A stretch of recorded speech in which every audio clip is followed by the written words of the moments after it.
8 to be great. The 8 traits successful people have in common. Number 2, work. You know, when I was interviewing all these successful people, they kept telling me how hard they worked. And I remember standing there thinking, geez, another comment about work? Why don't they tell me the real secret to their success?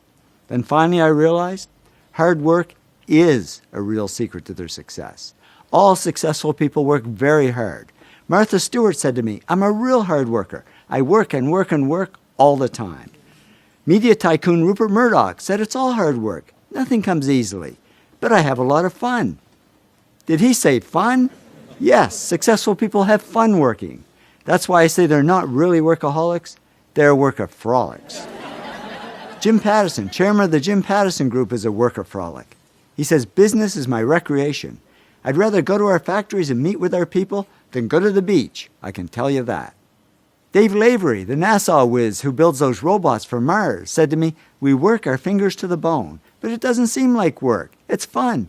It's what we want to do. We don't want to put things down and go home. Bill Gates is a workaholic. Even after he was a multimillionaire, he worked most nights until 10 p.m. and only took 2 weeks off in 7 years. And he probably spent them on his computer. Oprah is a workaholic. She says, I'd never see daylight. I'd come into work at 5:30 in the morning when it was dark and leave at 7 or 8 when it was dark. I'm a workaholic. And over the years, I've gone through many days and even weeks without much sleep just because I was having so much fun. And I got to admit, at times like that, you say to yourself, am I the only one working this hard? Because there's a myth that comes easy to some people. You turn on the TV, nobody's working that hard. A guy like Chris Rock stands up on stage, tells a few jokes. What's hard about that? But even Chris says, I wasn't the funniest guy growing up, but I was the guy who worked on being funny the hardest.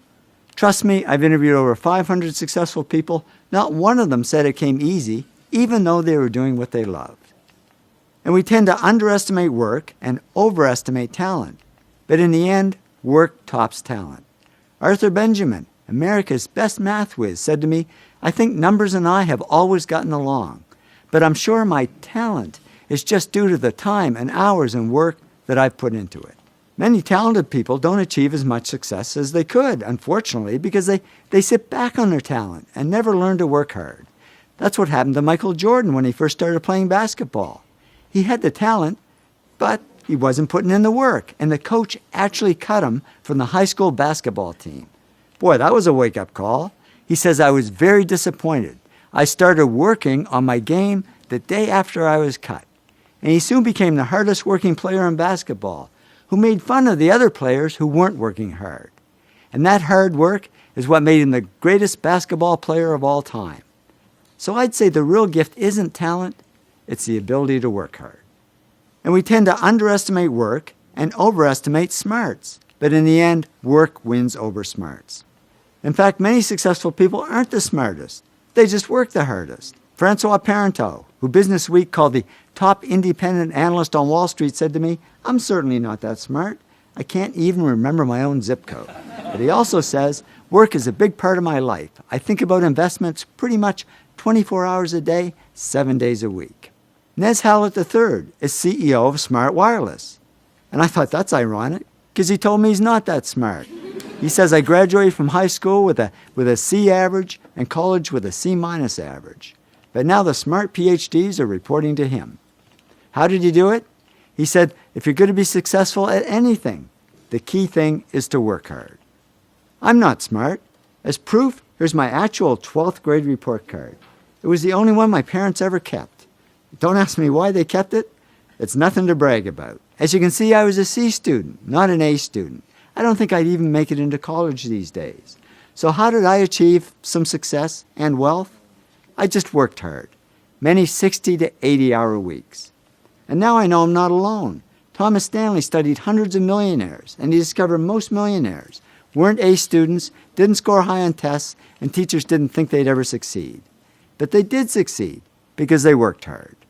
So the good news is, if you're not the smartest, if you're a C student, not an A student, the really good news is you can still succeed.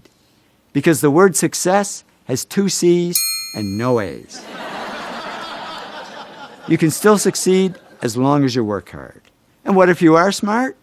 Well, I'm sorry, there's absolutely no hope for you. Because many smart people don't achieve as much success as they could, unfortunately, because they rest on their smarts and never learn to work hard. Yong Kim, president of Lucent Technology, says people who are the smartest sometimes don't realize their full potential because things get too easy, so they don't push themselves hard. After a talk I gave at one of the world's top 10 business schools, a man came up to me and said, "You know, when I got my MBA here a few years ago, I was one of the smartest people in the class. I thought I had it made. So after I graduated, I sat back and I didn't work hard and I went downhill. And now at this point in my life, I've gone nowhere. I haven't achieved any success at all." He said, "Thanks for the wake-up call. Now I know what I need to do. I need to work." So the bottom line is, whether you're smart or not, whether you're talented or not, just keep working.